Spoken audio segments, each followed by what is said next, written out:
मधील पहलगाम येथे 26 हिंदूंची हत्या करण्यात आलेली आहे। या 26 जणांची जी हत्या झालेली आहे हे 26 जण सर्वजण हिंदू होते आणि यांना हिंदू आहे म्हणून मारलेला आहे। आतंकवाद्यांचा विचार फक्त एवढाच होता की भारतातल्या हिंदूंच्या मनामध्ये दहशत निर्माण करायचं आणि भारत हे आज ना कदाचित हिंदू राष्ट्र होईल आणि या भारताला हिंदू राष्ट्र होऊ देऊ नये। आम्ही कसे कृत्य करू शकतो आणि करणार हे दाखवण्यासाठी जे कृत्य केलेलं आहे हे निंदनीय आहे।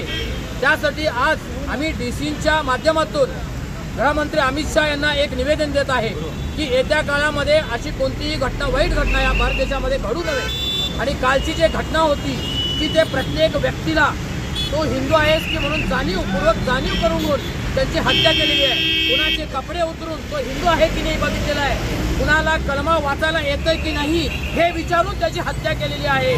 ही प्रवृत्ती ही आतंकवादी प्रवृत्ती ही जिहादी प्रवृत्ती या भारत देशामध्ये निर्माण करण्याचा जो तयारी चाललेला आहे घात चाललेला आहे हे इथल्या स्थानिक काही लोकांनी साथ दिल्यामुळे झालेला आहे आणि तिथल्या 2 स्थानिक मुसलमानांना आतापर्यंत अटक केलेलं आहे। तर भारत देशातील मी मुसलमानांना सांगू इच्छितो की तुम्ही स्थानिक लोक जोपर्यंत ह्या अशा आतंकवादी मुसलमानांना साथ देत नाही तोपर्यंत हे हरामखोर आमच्या भारतामध्ये येऊन हे असे कृत्य घडवू शकत नाही।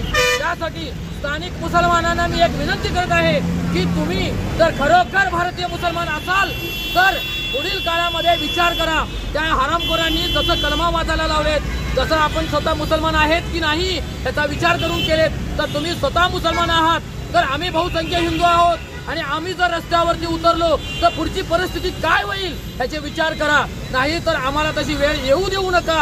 हे भारत देश शांतप्रिय आहे, त्याला शांत राहू द्या आणि संविधानाप्रमाणे आम्हाला चालायला द्या एवढीच आमची विनंती आहे। धन्यवाद।